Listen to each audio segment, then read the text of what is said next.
ल आज एउटा सानो तर धेरैलाई काम लाग्ने विषयमा कुरा गरौँ न।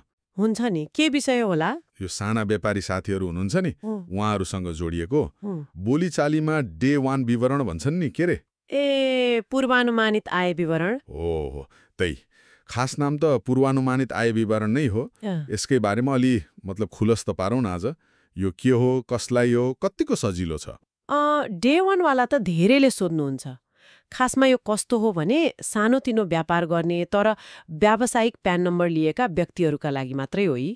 व्यक्तिलाई मात्र? ओ व्यक्तिलाई। कम्पनीहरूले चाहिँ यो डे 1 वाला भर्न मिल्दैन। ए कम्पनीले पाएनन्। अनि व्यक्तिले पाउनेमा नि सबैले पाउँछन् कि केही शर्तहरू छन्? शर्तहरू छन् नि। छन्। पहिलो शर्त त वर्षभरिको कुल कारोबार मतलब जम्मा बिक्री आम्दानी चाहिँ 30 लाख रुपियाँभन्दा धेरै हुनु भएन। ए 30 लाखको लिमिट? अनि अको शर्त सबै खर्चहरू कटाएर वर्षभरिको खुद नाफा हुन्छ नि, त्यो चाहिँ 3 लाख रुपियाँभन्दा बढी हुनु भएन। कारोबार 30 लाख, नाफा 3 लाखभन्दा कम। अरू नि? अरू पनि छ। जस्तै कतैबाट अग्रिम कर कट्टी भएको छ, मतलब टिडीएस काटेको छ भने त्यो रकम फिर्ता दाबी गर्न पाइँदैन यो विवरण भर्दा। अनि औषधि उपचार खर्च पनि दाबी गर्न मिल्दैन। ए भनेपछि अलि सीमित आम्दानी र कारोबार भएका अनि अरू करछुट दाबी नगर्ने व्यवसायलाई टार्गेट गरे जस्तो भयो है।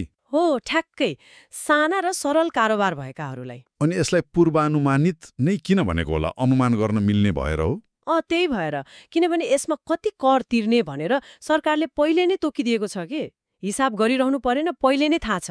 ए कति तिर्नुपर्छ त? ठाउँ अनुसार फरक हुन्छ कि? हो, ठाउँ अनुसार फरक छ। जस्तै गाउँपालिकामा व्यवसाय छ भने वार्षिक जम्मा 2500 रुपियाँ तिरे पुर्यो। जम्मा 2500? नगरपालिका हो भने 4000 अनि उपमहानगरपालिका वा महानगरपालिका हो भने चाहिँ 7500 रुपियाँ। ए फिक्स रकम। सजिलो त भयो, तर मान्नुस् न कसैको नाफा एकदमै कम छ, मतलब 3 लाखभन्दा धेरै कम छ भने पनि त्यही 7500 तिर्नु पर्यो महानगरमा। अलि बढी भएन र? त्यो पक्ष पनि छ। एकदमै थोरै नाफा गर्नेलाई चाहिँ त्यो फिक्स्ड रकम अलिकति बढी लाग्न सक्छ, तर हिसाब राख्ने झन्झट त कम भयो नि। त्यो त हो। खैर, सरल त एकदमै रहेछ, तर कसैलाई यो डे 1 ठिक लागेन रे, म त सामान्य तरिकाले नै हिसाब किताब राखेर अडिट गराएरै विवरण बुझाउँछु भनौँ भने नि पाइन्छ। पहिले चाहिँ कस्तो थियो भने डे 1 को शर्त पूरा हुनेले अनिवार्य यही भर्नुपर्छ भन्ने थियो, अरू किसिमको भर्नै नपाइने। ए हो र? तर अहिले नयाँ आर्थिक वर्षदेखि त्यो नियम फेरियो। अब डे 1 को शर्त पूरा भए पनि यदि कसैलाई इच्छा लाग्यो भने सामान्य तरिकाको आय विवरणै पेश गर्न पाइन्छ। ए लचकता थपिएछ त राम्रो भयो। हो, छुनौटको सुविधा भयो। अनि यसमा अडिट रिपोर्ट चाहिँ बनाउनु पर्छ कि पर्दैन? त्यो त ठुलै झन्झट हो नि साना व्यापारीलाई।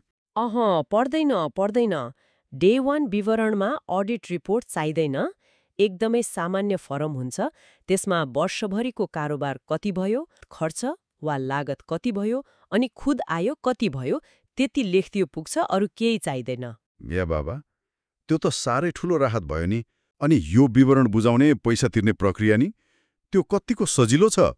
अनलाइन हुन्छ होला है आजकल? त्यो पनि एकदम सजिलो छ। विवरण आन्तरिक राजस्व विभागको वेबसाइटबाटै अनलाइन भर्न सकिन्छ। घरैबाट? हो, घरैबाट।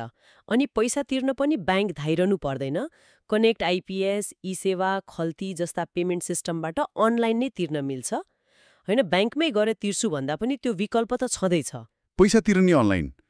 ए अनि कर चुक्ता प्रमाणपत्र लिन चाहिँ अफिस जानुपर्छ कि? त्यो पनि पर्दैन। विवरण र कर बुझाइसकेपछि विभागको वेबसाइटमै करदाता पोर्टल भन्ने छ, त्यहाँ लगइन गरेर आफैले प्रिन्ट गर्न मिल्छ। अरू सबै किसिमको आय विवरण जस्तै यो डे 1 विवरण पनि हरेक आर्थिक वर्ष सकिएपछि आउने असोज मसान्तभित्र बुझाइसक्नुपर्छ। असोज मसान्त? यसमा अरूमा जस्तो म्याद थप्न पाइन्छ कि पाइँदैन?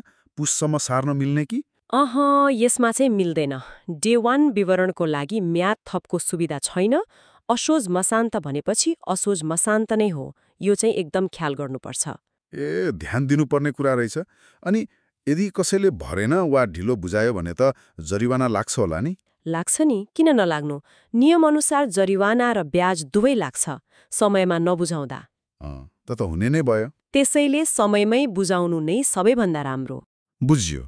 त्यसो भए मोटामोटीमा भन्दा यो डे 1 विवरण अथवा पूर्वानुमानित आय विवरण भनेको चाहिँ खास गरी तोकिएको सीमाभित्र पर्ने साना व्यवसायीहरूका लागि कर तिर्ने एउटा एकदमै सरल, छिटो र झन्झटमुक्त तरिका रहेछ। हो, सारमा त्यही हो। अडिट गर्नु परेन, कर कति तिर्ने पहिले नै थाहा भयो, सबै काम अनलाइनबाटै हुने। एकदमै। यसले त साना व्यवसायलाई करको दायरामा आउन पक्कै सजिलो बनायो होला। त्यो त हो। यसले कर प्रणालीमा आउन प्रोत्साहन गर्छ।